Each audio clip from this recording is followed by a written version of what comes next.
एक छोटे से गांव में घने जंगलों के पास कमला नाम की एक विधवा महिला रहती थी।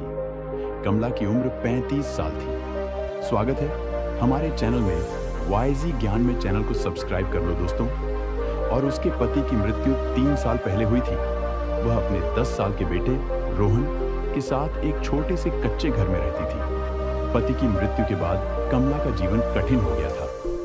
उसने अपने खेत में दिन रात मेहनत की, लेकिन जो कमाई होती वह मुश्किल से 2 वक्त की रोटी के लिए काफी थी।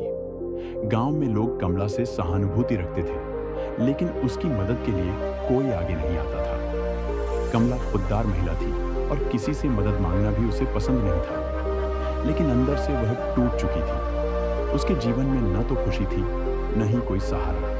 साधु का आगमन गांव से कुछ दूर जंगल के किनारे एक दिन एक साधु महाराज ने डेरा डाला। साधु का नाम स्वामी आनंद गिरी था। वह पूरे इलाके में अपने ज्ञान और दयालुता के लिए प्रसिद्ध थे। साधु न केवल धर्म और अध्यात्म पर प्रवचन देते, बल्कि लोगों की व्यक्तिगत समस्याओं को भी सुनते और उन्हें समाधान सुझाते। गांव के लोग साधु से मिलने जाते और उनके पास से शांति और प्रेरणा लेकर लौटते। कमला ने भी गांव वालों से साधु की चर्चा सुनी। उसने सोचा कि शायद साधु महाराज उसके जीवन की उलझनों का कोई हल बता सके। पहली मुलाकात अगले दिन सूरज उगते ही कमला अपने बेटे रोहन को घर पर छोड़कर साधु महाराज के आश्रम पहुंची। आश्रम एक साधारण जगह थी। जंगल के बीच में एक छोटी सी झोपड़ी और उसके आसपास शांति ही शांति। साधु महाराज ध्यानमग्न थे। कमला ने झुककर प्रणाम किया। साधु ने अपनी आंखें खोली और शांत स्वर में पूछा, बेटी क्या बात है, तुम इतनी परेशान लग रही हो। कमला की आंखों से आंसू बहने लगे। उसने अपनी पूरी कहानी बताई। पति की मृत्यु, बेटे की जिम्मेदारी, खेत की समस्याएं और अकेलापन। साधु ने उसकी बात ध्यान से सुनी और कहा, बेटी तुम्हारी परिस्थितियां कठिन हैं, लेकिन याद रखो जीवन की हर चुनौती हमें कुछ सिखाने आती है। दुख को सहन करना ही नहीं, उससे आगे बढ़ने का मार्ग खोजना भी हमारा कर्तव्य है। कमला ने हताश स्वर में पूछा, लेकिन मैं अकेली यह सब कैसे कर सकती हूँ? मेरी हिम्मत जवाब दे रही है। साधु मुस्कुराए और बोले, प्रकृति से सीखो।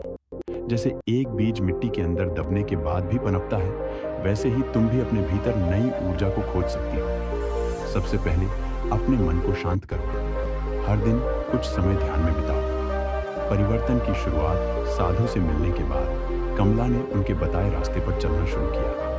उसने सुबह जल्दी उठकर ध्यान लगाना शुरू किया। ध्यान से उसका मन शांत होने लगा। एक दिन उसने सोचा कि अकेले जीवन बिताने से अच्छा है कि वह अपने आसपास के लोगों के साथ जुड़ने की कोशिश करे। उसने गांव की महिलाओं को इकट्ठा किया और उनसे अपनी समस्याओं के बारे में बात की। उसे पता चला कि गांव की कई अन्य महिलाएं भी अपनी अपनी तरह से संघर्ष कर रही थीं। कमला ने उन महिलाओं को खेती और सिलाई का काम सिखाना शुरू किया। धीरे धीरे महिलाओं का एक समूह तैयार हो गया। वे सब मिलकर काम करती और जो भी आमदनी होती उसे आपस में बांट लेती। साधु की शिक्षा एक दिन साधु महाराज ने गांव में प्रवचन रखा। उन्होंने कहा, जीवन में समस्याएं हर किसी के हिस्से में आती हैं, लेकिन जो व्यक्ति अपनी परेशानियों का हल खुद खोजता है और दूसरों की मदद करता है, वही सच्चे अर्थों में सफल है। सेवा और परिश्रम से बड़ा कोई धर्म नहीं। साधु की बातें कमला के दिल को छू गईं। उसने यह ठान लिया कि वह न केवल अपने बेटे का जीवन बेहतर बनाएगी, बल्कि गांव की अन्य महिलाओं को भी आत्मनिर्भर बनाएगी। एक नई शुरुआत कुछ महीनों बाद कमला का समूह गांव की महिलाओं के लिए प्रेरणा बन गया। अब वे सिलाई और खेती के साथ साथ छोटे छोटे व्यवसाय भी शुरू कर चुकी थी। गांव में उनके काम की सराहना होने लगी। एक दिन साधु महाराज ने कमला से कहा, बेटी तुम्हारे प्रयास ने साबित कर दिया कि कोई भी कठिनाई स्थायी नहीं होती। अगर मनुष्य अपने अंदर विश्वास और धैर्य रखे तो वह अपने भाग्य को बदल सकता है। कमला ने साधु के चरणों में झुककर आभार व्यक्त किया। उसने कहा, महाराज आपने मुझे न केवल जीने का तरीका सिखाया, बल्कि दूसरों के जीवन में रोशनी लाने का मार्ग भी दिखाया। शिक्षा। इस कहानी से हमें यह सीख मिलती है कि जीवन में कठिनाइयां अस्थायी होती हैं।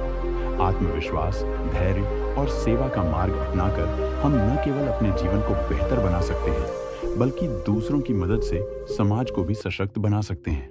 मिलते हैं दूसरे वीडियो टॉपिक में। तब तक गुड बाय।